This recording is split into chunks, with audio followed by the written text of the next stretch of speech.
Welcome to another special edition of Popcorn Bucket List. Here on Omni Entertainment, we are doing a sort of special sports month here, and so we're releasing an extra video each week with the theme of sports. So we thought we would also do a special Popcorn Bucket List where we do talk about sports movies. Here to talk with me about this topic are two, I would say, well-versed people in the genre. Fellow Omni Entertainment producer Mitch Reby and other co-host of the monthly Popcorn Bucket List show, Ryan Meyerberg. Guys, how you doing today? Oh, good. Doing well. It's great. Doing well. Yeah, I like it. The bobbleheads, no matter what we say today, they're gonna agree with us. Yeah, exactly. So, doesn't matter. I do that a lot. I'm basically a bobblehead. I could sit here and say, Tom Brady is the worst quarterback ever. Ooh. Whoa. And so, yeah, they're cool with it. They're cool with it.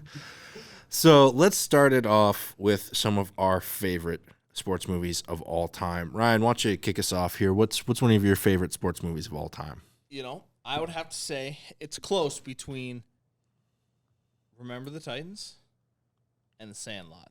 Ooh. Now, I know, I don't know how you guys would feel, but I'll talk about The Sandlot. Great baseball, American film. I guess a lot of great quotes come out of that. Great quotes. One of the things is James Earl Jones, also known as Darth Vader, is in the film, and a giant dog, and yeah, so it's great. It's one of my favorites. I love like how you football. want to talk about this baseball movie and you didn't even bring up baseball. Yeah, You just talked about James Earl Jones and the dog. What is it about the baseball elements that you like? I just like that it's kind of one of those movies where they are a bunch of random kids, a bunch of, I would say, almost outsiders, and they come together to be one team to face. I don't even remember what the team was, but they had all the matching uniforms and nice. All these kids had on were Converse and Pia Flyers. You guys remember those? Bailey, shout out to Bailey. You have a pair of Pia Flyers. And yeah, it's just it's just a great, good, fun film. It is classic fun. film. Classic it is fun. It's one of those that I love. It's just kids in the backyard. There's really no stakes to it. Nope. There's one stake. Side baseball, there is, yeah. Pretty big deal. But no life and death stakes. Yeah. I'd argue that was life and death. Babe Ruth, pretty important guy. You met him, no one has. Mitch, how about you? What's one that sticks out in your head? So, not to stick with the baseball theme here, but I think 42 is probably the best sports film. All right. Okay. High roller there. Back it up. Yeah.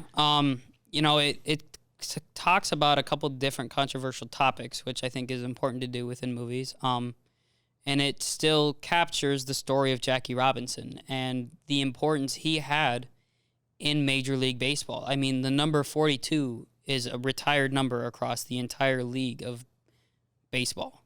No one's allowed to wear number 42. Retired number. Can't do it. Can't use it. That's just, when a league does that, it means that that person dedicated and gave so much to that sport that it was transcendent. He changed the sport forever, and he really did. Not to get into it too much, but I think it's a well-crafted film. Just really well done. Yeah, Chadwick Boseman's performance. Yeah. Would you say this was one of the first ones that really put him on the map? Because this is before Black Panther and everything, too. Yeah. I think it does. Yeah. In my opinion, I think it does. Yeah. So my favorite, little behind the scenes thing here. We all actually wanted to say Remember the Titans, but none of us could really agree on who was going to talk about it. Yeah. So our real answers was Remember the Titans. But my backup answer, which is one that is a really close second for me, is the movie Miracle. This deals with the 80s, I believe it was the 84 Olympics, 84. It was like a mid-80s thing, I think. Yeah. Where at the time, the Russian hockey team was untouchable. You could not get close to beating these guys. They were the pantheon and everything.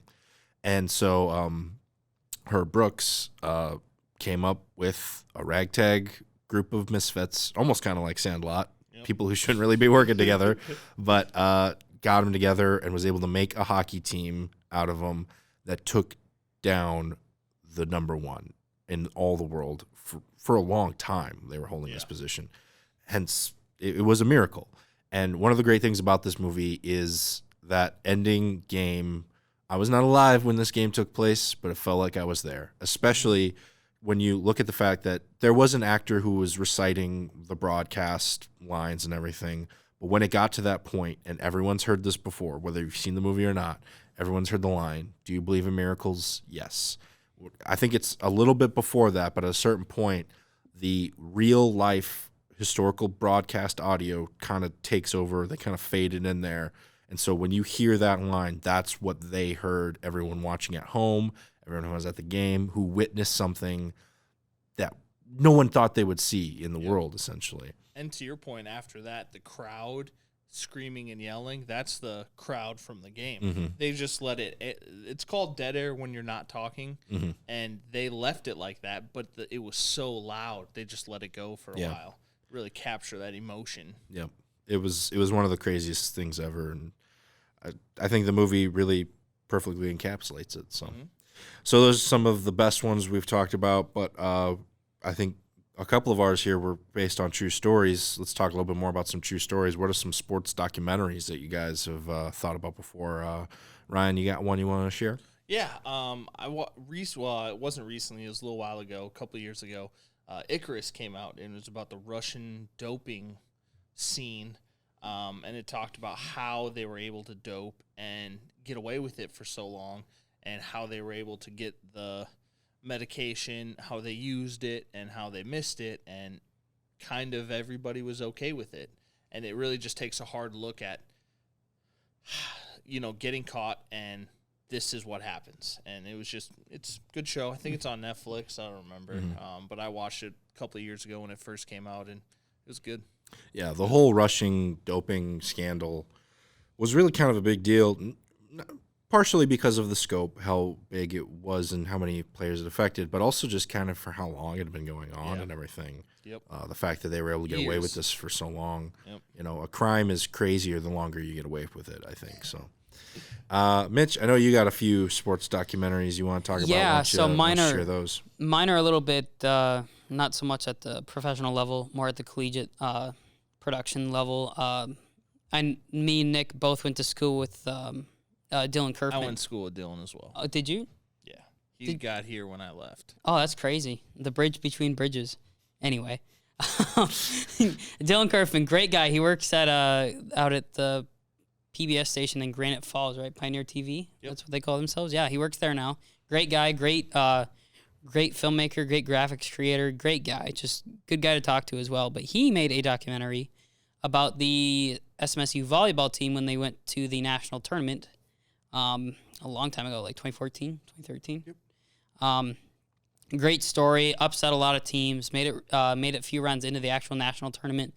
But what he focuses on is a teammate on the volleyball team got cancer, and the school really rallied around that. The team, the coaches, the school, the whole university. You see pictures from the games that they played here, and the stands are just packed, and everyone's so excited, and everyone's just, it's so crazy. You listen to the interviews of the head coach and some of the players that they talk about how they really rallied around that, and that helped push them as far as they did. They upset a lot of teams that they normally would have lost to without that driving force. And they have a line in the documentary. I can't remember it right off the top of my hand. It's been a couple of years since we watched it. It was actually one of the first things we watched in one of our first filming classes. Our professor showed us it, and a really good, well-done documentary. And I actually took inspiration for my senior project because I'm big into sport. You're not going to say the line? I told you I couldn't remember it. Well, then why'd you say you had a line? I said I couldn't remember it off the top of my Oh, head. okay. I must have missed that part. I was looking forward so much to the line. It sounded like a good line. I wanted to hear the line. It has something to do with a paw because I tried looking it up on YouTube too to see if I could find the title. He didn't put it on his YouTube either. So I'm gonna ask him for a link. I think. Okay, yeah. Message him and ask for a link. Yeah, we'll put it in the link below. Link in description below. Exactly. Yeah. Classic Oh God, YouTube. are we one of those people now? No, we're not. Like and subscribe, and be sure to tell your friends and all of that, and all the other buttons. Anyway. That like button. Oh, Jesus. I hate what I've become. Can I not be a producer on this channel anymore? You have become what you have sought to destroy. Anyways, yeah, you were talking about, I'm sorry, I cut you off. You No, were you're talking good. about one you've made, Yeah. which we were actually planning on posting on this channel next week. It's coming out next Tuesday. That one you don't have to find the link in description because it'll just be on the channel. Mm-hmm. So no worries about finding that one. It'll be there. Make sure to hit the bell though. You can get notified when it comes out. We're just getting all of it now. We're just doing it all. Exactly. Comment. No, but I took a lot of inspiration from Dylan's documentary when creating mine because, not to get too much into it, but it's about a kid who started varsity in 7th grade, and you kind of see his whole progression and how he's become the man that he is today and how successful he's become. But finding the story underneath all of his success, that's what Dylan did, and that's what I tried doing. And there's a lot of similarities. When I look back at what Dylan did and look at what I created, I was like, you can tell that we went through the same program with the same professor. We took a lot of the same classes, and we had a lot of the same filming style, and it's crazy just to see that similarity because we take a lot of the same ideals and finding the story within. A professor always says to us, "What's the story?" And we both took that mentality when creating our each individual sports documentaries, and it's definitely check them both out. Obviously, Dylan's will be in the description, but make sure to tune in Tuesday for mine. Mm-hmm. I'm pretty proud of it.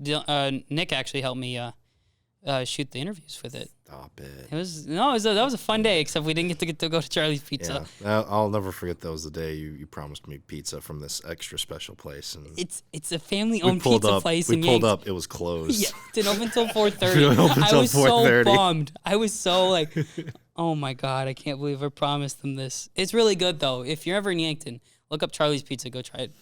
Figure it out. Yep.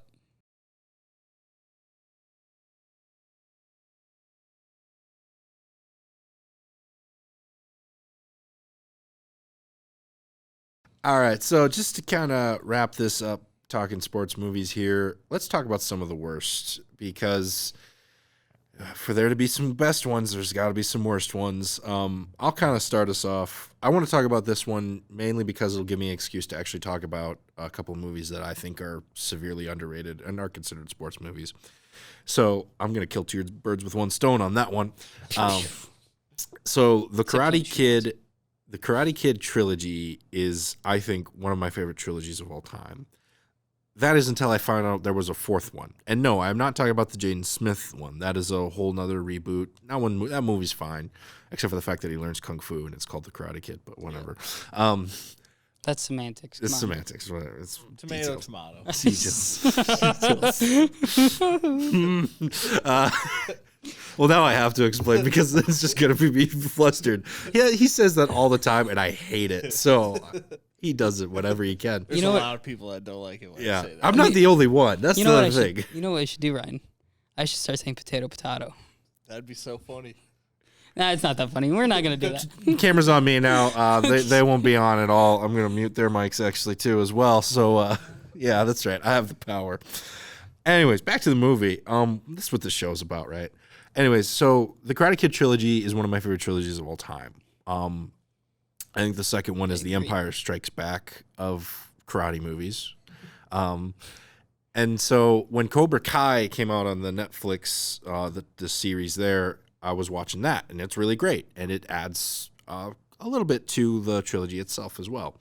And so Netflix is like, hey, you like this series and everything. Here's that fourth one that you knew existed but have avoided watching for your entire life up until this point.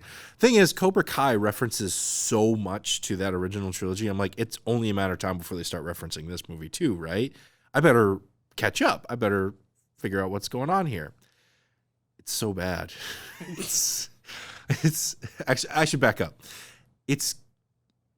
I don't like it for like 80% of the movie.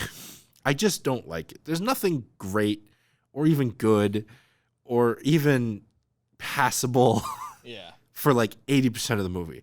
And then there's a point that it just gets freaking weird, man. I can't even explain why some of these characters are doing the things they're doing. And the last 20 minutes, I would suggest just watching the last 20 minutes if you can.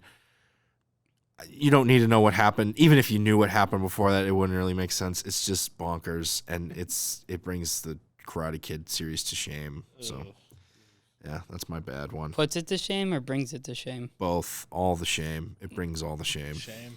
Shame. I get that Shame. reference.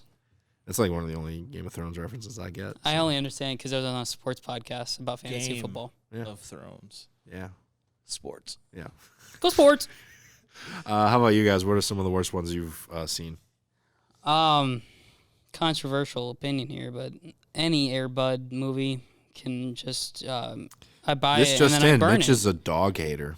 No, I love dogs, but dogs that play baseball with their mouth and shoots basketball with their paws with no opposable thumbs makes no sense. It makes no He sense. thinks dogs shouldn't be allowed in sports. Oh, that's what it is. Yep, you nailed That's it. actually what it is, though. That You nailed actually it. is what it is. You see, you took my coffin and you're like, oh, I need one more nail, and you put the nail in the coffin of me. Yeah. That's what you did. Yeah. Great job. This just in, Mitch is being canceled on Twitter. That's fine. That's fine. I only retweet stuff, so I don't Yeah. tweet at all. So, which one is your least favorite? Would you say if you had to pick a least favorite Air Bud? Because he's played All of them. quite a You show me any Air Bud movie, Which I'm gonna one? Just pick one. Just pick your least fucking favorite. basketball. All right, basketball. You think the basketball one? Yeah. Who shoots basketball? But there's no rule that says dog can't play basketball. Yeah, there is no rule. That doesn't mean we shouldn't make a rule. Stupid. Let me bounce it with my nose. I'm a seal now. Isn't the nose the most sensitive part of a dog? Or Yes. something like that. So wouldn't that That hurt a lot. Hurt like heck? I don't know. Yes. Man, that poor stunt dog. Anyways, Yeah, stunt dog. Yeah. Burn everything. If you find it out there, you burn it for the cause. you start the revolution. I guess. Yes.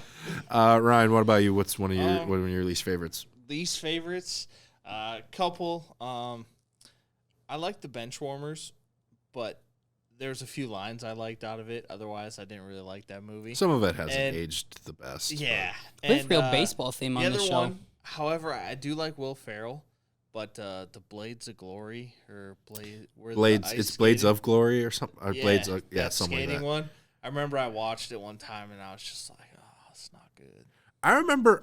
I think I rewatched that, and I think a lot of the humor's in like the first 10 minutes. Yeah, But after a little yeah. bit, it does kind of. And The watching Iron Lotus bit is kind of funny, but yeah, the rest of it's kind of. it just kind of, yeah. Yeah. That's kind of what I think. But I do have a question for you guys. Would you guys consider Gladiator a sports movie? Yeah, I would. Yeah, Historical. historical. It's Yeah. competing Yeah. for your life, but it is Yes. competing. Yeah. It is a sport. Yeah, It is. I would consider that a Okay. sport. Yeah.